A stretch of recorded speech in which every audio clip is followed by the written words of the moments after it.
I'm just going to get you to do it again really tomorrow. Good, then you can do it easily. What questions do y'all have? Yeah, I agree. Where do you go to on the computer to start the recording? Yeah, good question. So, does everyone have a smartboard in their classroom? Some people just don't use it. So, no. About half.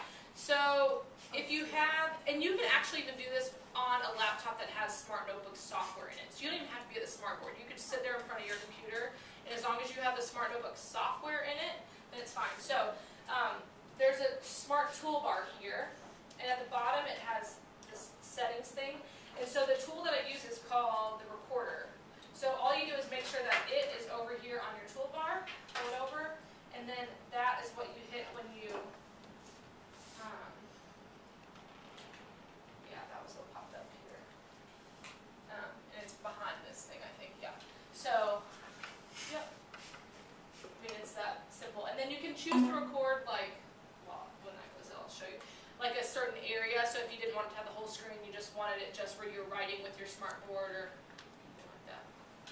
Well, actually, in a minute, we'll play around some more. That's part of this is like playtime, and we'll do another recording, and you can write and see it, and we'll watch it. I was like verifying it was turned on. It's amateur hour here.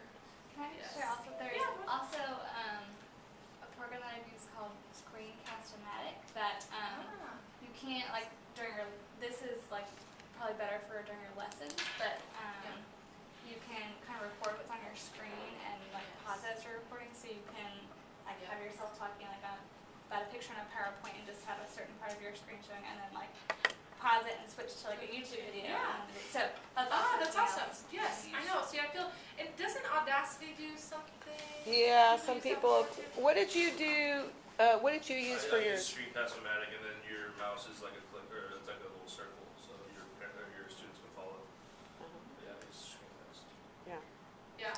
So I'll show you this even though it's not gonna work, but that's okay. It'll play the video. I'm sorry, Angela. That's okay. That's okay. Take that down, but you have that. I have this. Yeah. Oh, There you go. kind of It's is, there. but it's in the wrong. Oh. There. Oh yeah, that was it. Oh, that's it. Why am I trying to push it? It's a video. I don't really do this.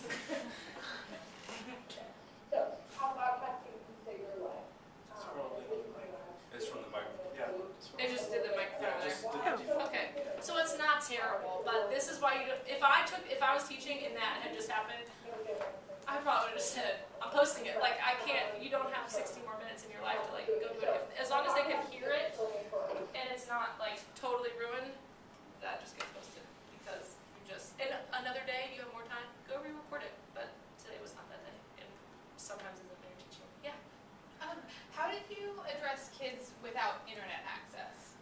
So, and I battled, I felt that because when I was an intern, and then I taught at Lee, I would always say that, well, like, kids never, like, they won't have internet access at home, or what if they don't, and so I made sure I would have kids either come in at lunch if they couldn't, and I didn't have any of those kids, and I think you'll be surprised how few of those really you would have.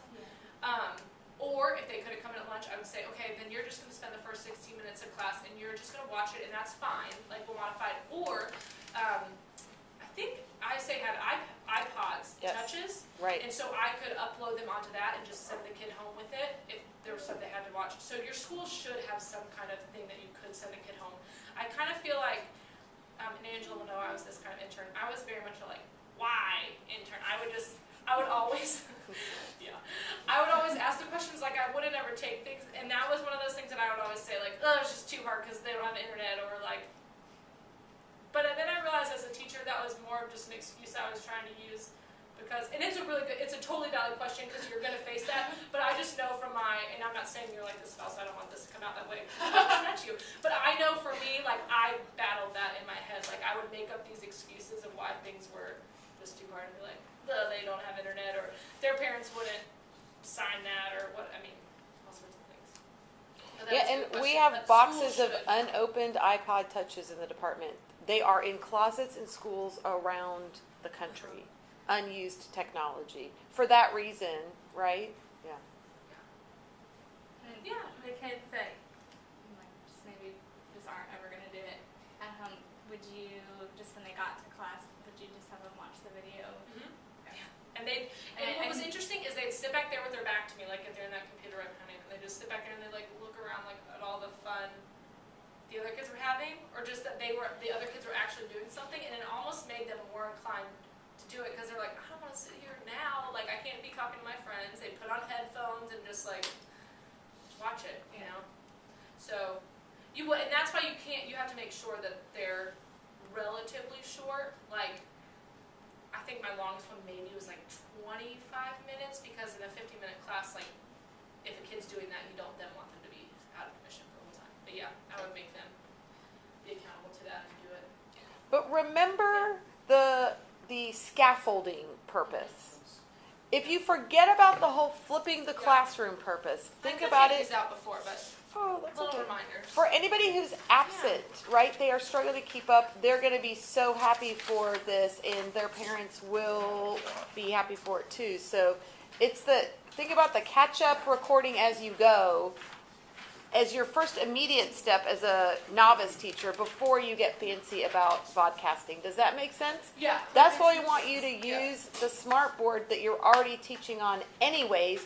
All you have to do is put on a microphone and record it, and you've got it. Yeah. Does it pick up questions that other students ask? So if I was wearing that mic, yes. So in my videos, you would hear sometimes like a kid, ask a question, and I would always usually just try to repeat the question just to be safe. But usually, if the kids were loud enough in general, I mean, because that mic picked up me talking over here the whole time. So one on me in the middle of the classroom would usually, do the trick too. Yeah, that's a good question. So I'm curious to hear, I know I'm a math person and there's some science people here too, but as the social studies, science, language, or English language people are thinking, I mean, I've never taught in one of those classrooms,